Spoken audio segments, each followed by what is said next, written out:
Hello, everybody, and welcome. I'm your host, Danny Osmond.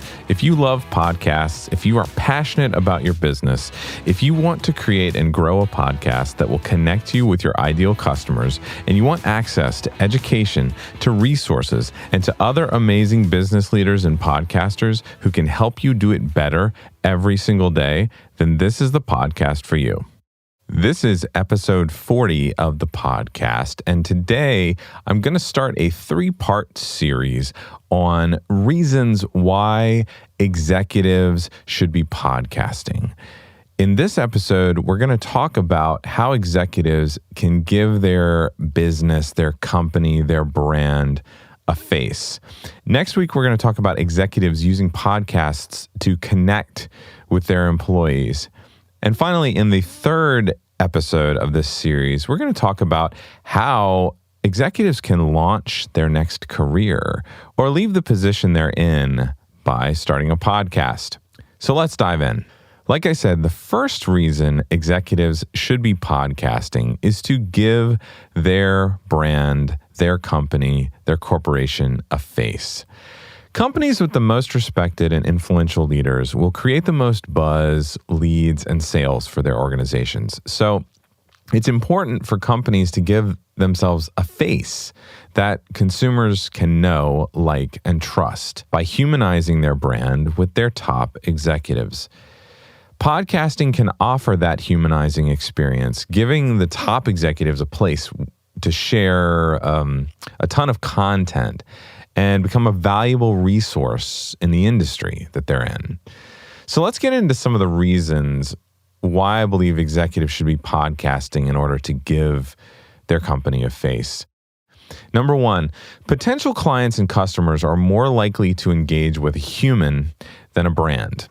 If you've been reading up on marketing concepts, you know that one of the basic concepts of marketing is to get people to know, like, and trust you in order to convert them into clients, build a tribe, a loyal following, a community, whatever.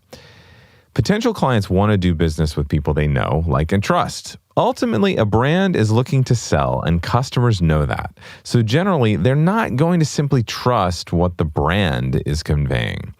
A podcast is a great platform where leaders can get up close and personal with the listener, literally get in their ears and assimilate the feeling of being in the same room or car with them, allowing them to get to know them. Number two, a podcast gives executives the opportunity to be relatable and trustworthy. It allows for the executive to voice their perspective on content, values, community culture, while representing the brand, giving the company a human face that consumers and potential employees can identify with. Once you get a listener to tune in, you have their attention through about 80 to 90% of any given episode, regardless of the length. Very few people will even skip through ads, giving executives a clear chance of getting their perspective across without interruption. Now, here's the third reason: millennials. They make up a key part of the workforce, making them targeted job candidates and consumers. Millennials, who are 22 to 36 years old in 2018, make up about 35% of the labor force, making them the largest generation in the U.S. labor force today, according to a Pew Research Center analysis of U.S. Census Bureau data. That also makes them a large pool of consumers. They are quickly becoming the most important consumers encountered by most types of businesses, with a spending power that is estimated to be worth $10 trillion over their lifetimes. They grew up in the online era and tend to not make any decisions without first doing their due diligence online. 8 out of 10 millennials never buy anything without first reading a review or a study they've found. They search not only companies, but the executives behind the companies. They are big on following influencers and leaders, and they are powerful trendsetters. Now, reason number 4, having a podcast builds credibility and authenticity. Podcasting gives executives the platform to share their voice, literally.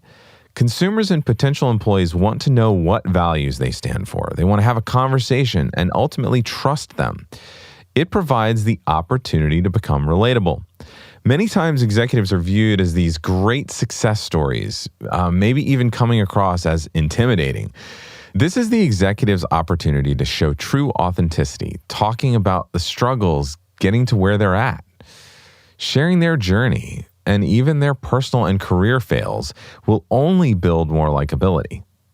And finally, reason number 5, most senior executives are not taking advantage of building a social presence. Roughly 60% of Fortune 500 CEOs are not active on any social media channel, and fewer than 12% are active on more than one channel.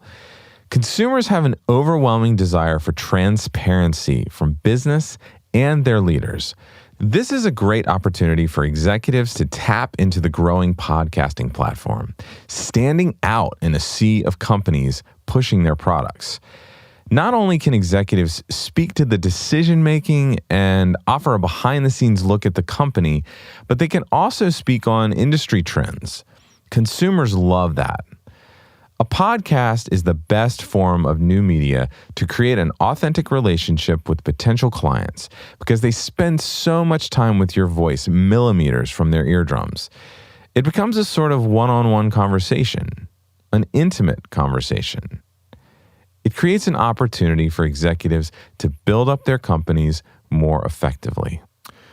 So there you have it, part 1 of this series. Be sure to tune in next week to check out part 2, where we're going to talk about how executives can use podcasts to connect with their employees. So if you're ready to make a real change in your business in 2019, start today by first of all subscribing to this show here on Apple Podcasts or wherever you listen to podcasts. And please leave me a review, rate the show. It does a lot to help people discover the show. And share it with a friend, colleague, coworker, an executive you might know who you think would get a lot out of this episode. So I look forward to talking to you again next week.